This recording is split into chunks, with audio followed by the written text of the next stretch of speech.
Let's start with the why. Why is the middle class, the backbone of every modern civilization, being squeezed like never before? Why are families who do everything right still struggling to get ahead? Why does it feel like no matter how hard we work, the finish line keeps moving further away? This isn't just economics. This is strategy, and understanding it is the first step toward escaping it. For generations, the middle class has been more than a group of earners. It's been the glue that holds society together. The middle class builds homes, raises stable families, fills communities with teachers, engineers, small business owners, and nurses. It keeps democracy functioning because people with enough stability have time to care about truth, ethics, and the next generation. But when you weaken that middle ground, when the distance between the rich and the poor stretches too far, society starts to break down. History tells us this story over and over again. In ancient Rome, it was the erosion of the plebeian farmers that gave rise to oligarchy and civil war. In 18th century France, it was the collapse of the working merchants and professionals that fueled revolution. In the modern era, it's the hollowing out of Middle America, Europe's working class, and countless developing economies. Different times, different cultures, same pattern. So, why now? Why is this squeeze accelerating? It's not just bad luck or random market forces. It's structural. A shift decades in the making. Automation and AI are erasing traditional middle-income jobs. Not just factory work, but white-collar roles too.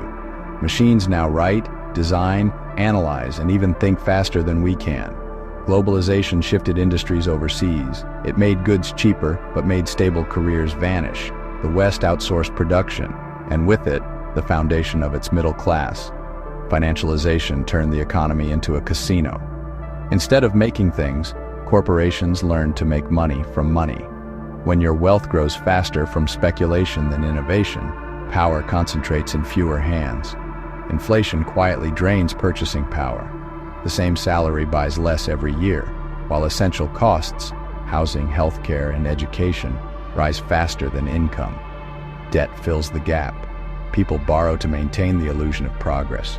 Bigger homes, newer cars, degrees with crushing student loans. But every dollar borrowed tightens the leash. Technology addiction and media manipulation keep the public distracted, polarized, and reactive, too overwhelmed to notice the system closing in. That's the squeeze. It's not sudden, it's systematic. It doesn't feel like a collapse. It feels like exhaustion. It feels like burnout, like inflation, like uncertainty. But behind the curtain, it's the same story. Control the middle, and you control the nation. The middle class is dangerous to any elite structure because it represents independence. A strong middle class can save, invest, and think freely. It votes, organizes, and questions authority. But a struggling middle class? That's a compliant middle class. You don't have to silence people when you can exhaust them. So the system makes people work longer hours to afford the same lifestyle their parents once had. It convinces them that being busy is a badge of honor. And while people run faster on the treadmill of survival, the wealth gap widens quietly in the background. Dependency becomes the new control. And the tools? They're not guns or guards. They're debt, distraction, and division. Debt keeps you tied. Distraction keeps you numb. Division keeps you isolated.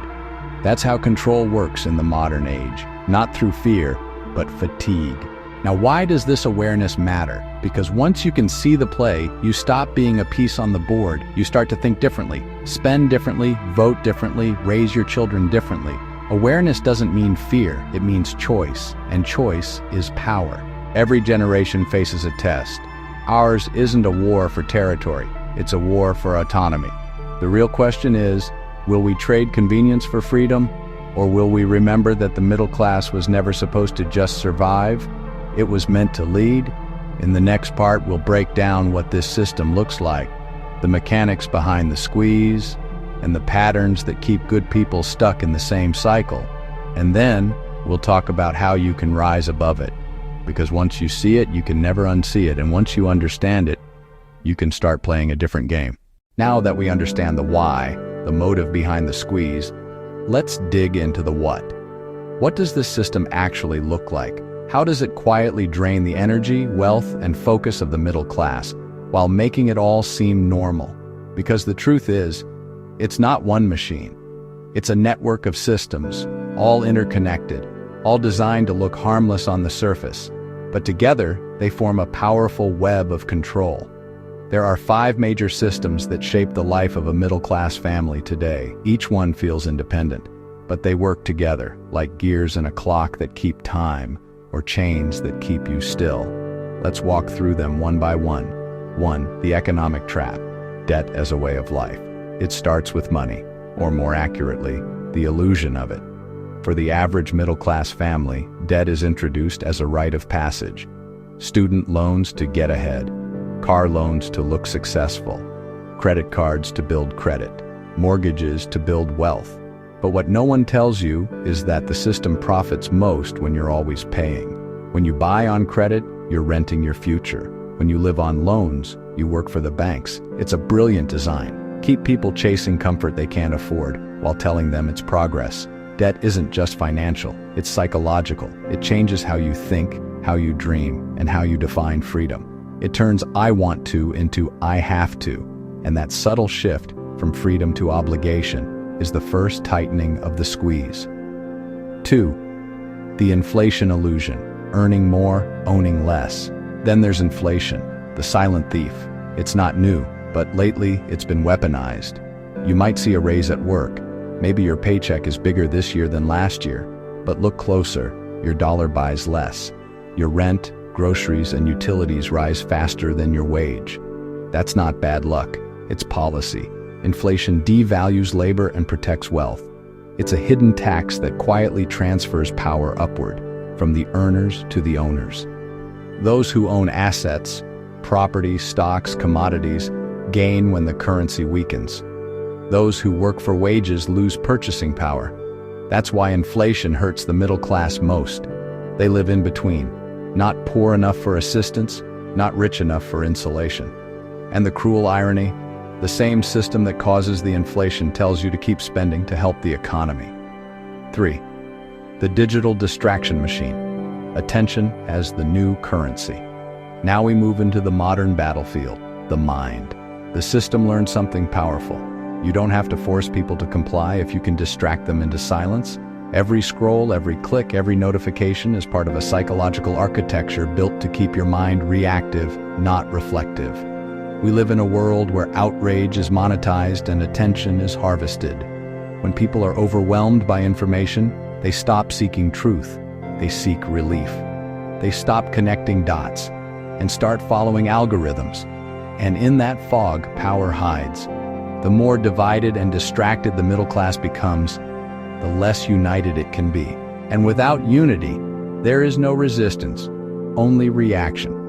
4. The economic replacement.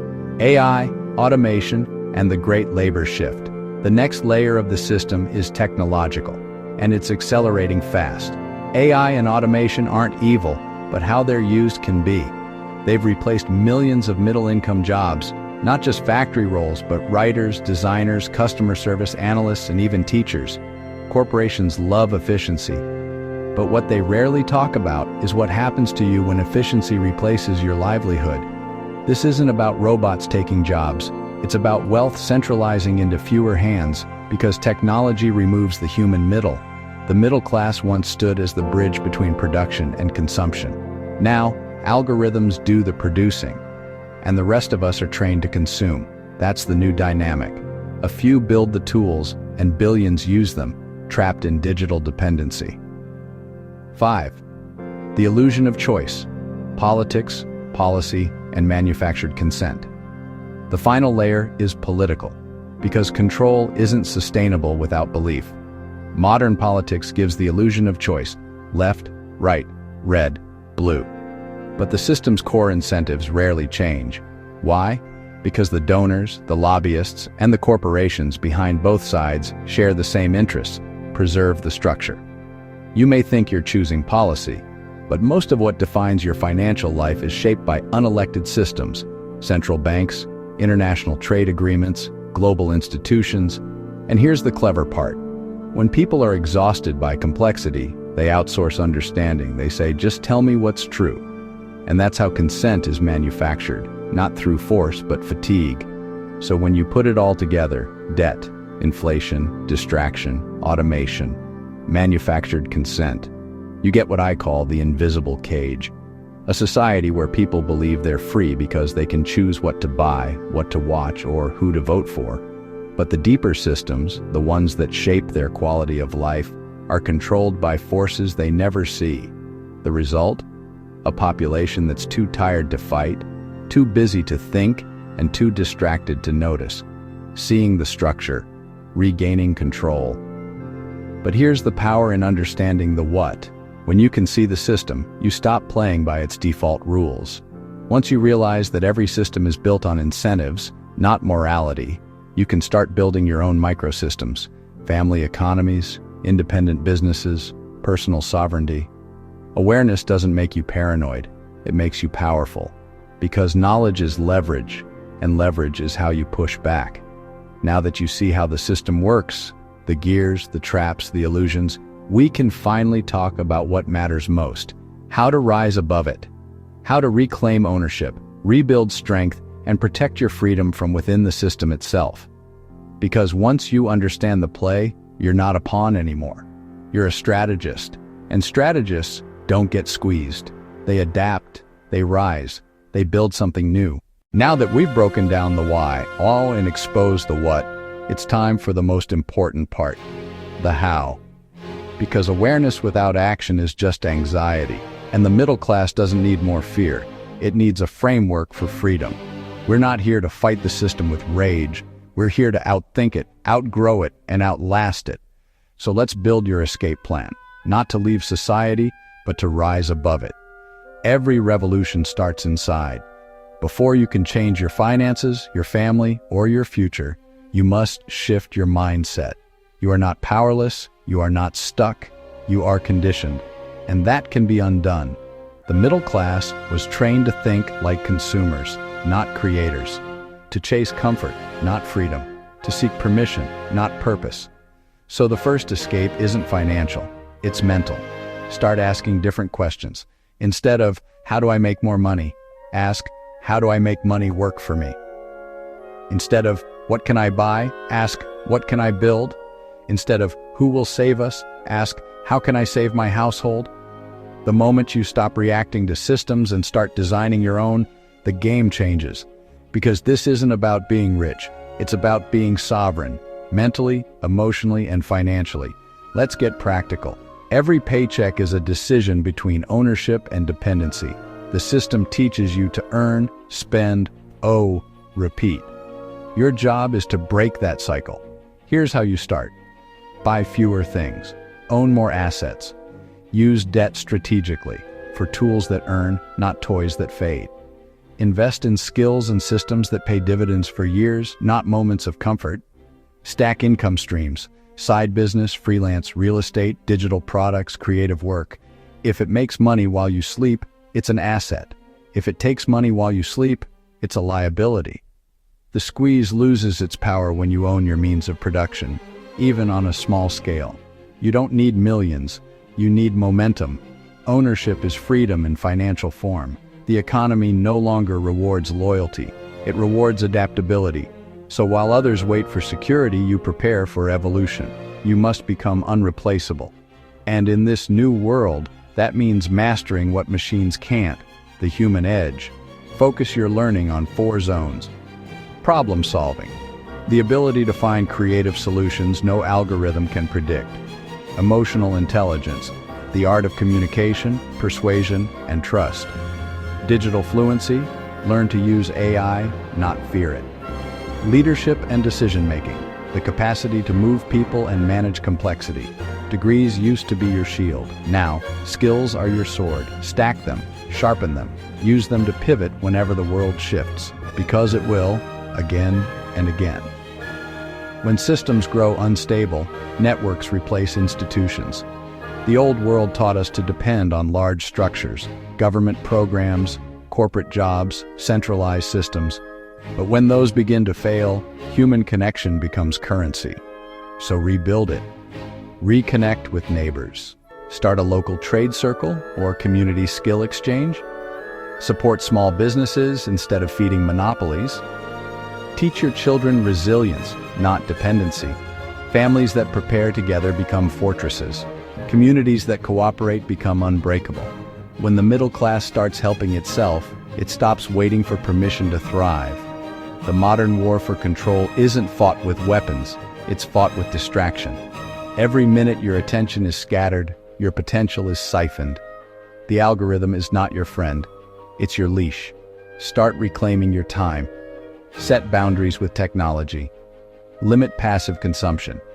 Unfollow outrage. Schedule silence. Read more books, think longer thoughts, talk face to face. Your peace of mind is not a luxury.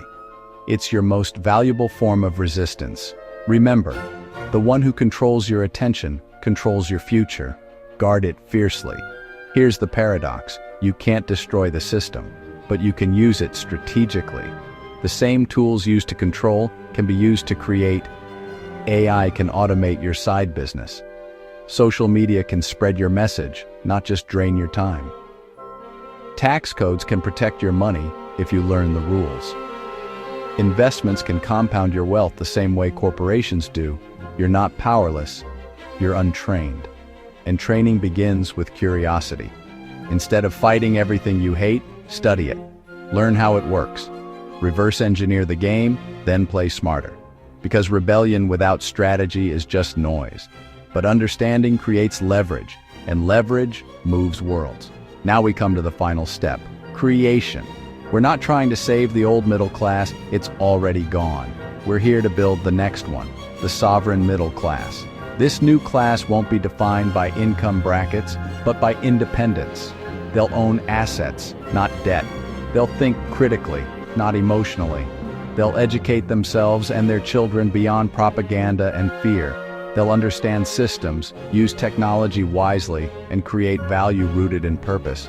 This is how humanity reclaims balance, not by destroying power, but by distributing it through awareness.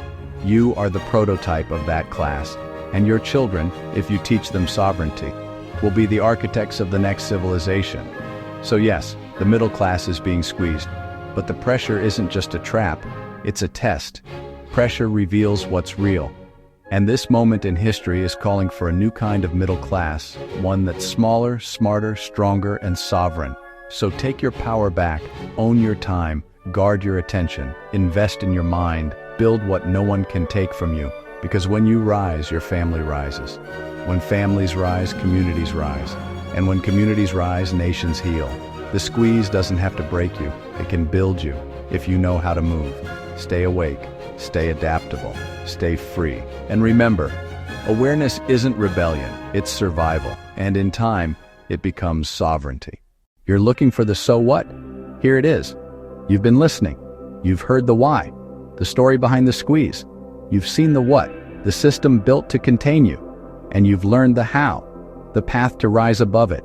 But I know what you're really asking yourself right now. You're looking for the so what, the reason this all matters, the truth that ties it all together. So here it is. The so what is you. You are the system's fuel, but also its failure point.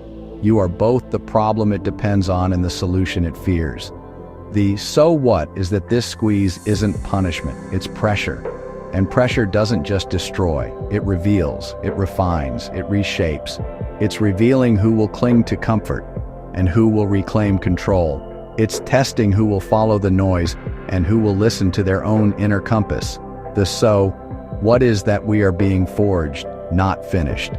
And the middle class, the ordinary, exhausted, working human being, has the power to rebuild civilization from the ground up if they wake up to that truth. Here's the deeper truth. This play was never about money. It was about attention, identity, and energy. Because where your focus goes, your future flows. And the system only wins when you stop seeing yourself as powerful. The so what is that sovereignty isn't a movement. It's a mindset. It starts with one household at a time. One person choosing to think instead of react, to build instead of borrow, to connect instead of compete. And when enough people do that, the structure collapses under the weight of awakened minds. That's the so what. So the next time you feel the squeeze, the rising prices, the political chaos, the endless distractions, remember what it really is, a test of awareness. You're not losing, you're learning, you're not trapped, you're being trained to see, trained to think, trained to build something the system can't touch, a life anchored in purpose, not propaganda. So what's the so what? It's this: you are not meant to just survive this era, you're meant to define it. Because the moment you stop being a player in their game, you become the author of your own. That's the truth the system can't control. That's the freedom they can't tax. And that is the so what. Stay awake, stay adaptable, stay free. And remember, awareness isn't rebellion, it's rebirth.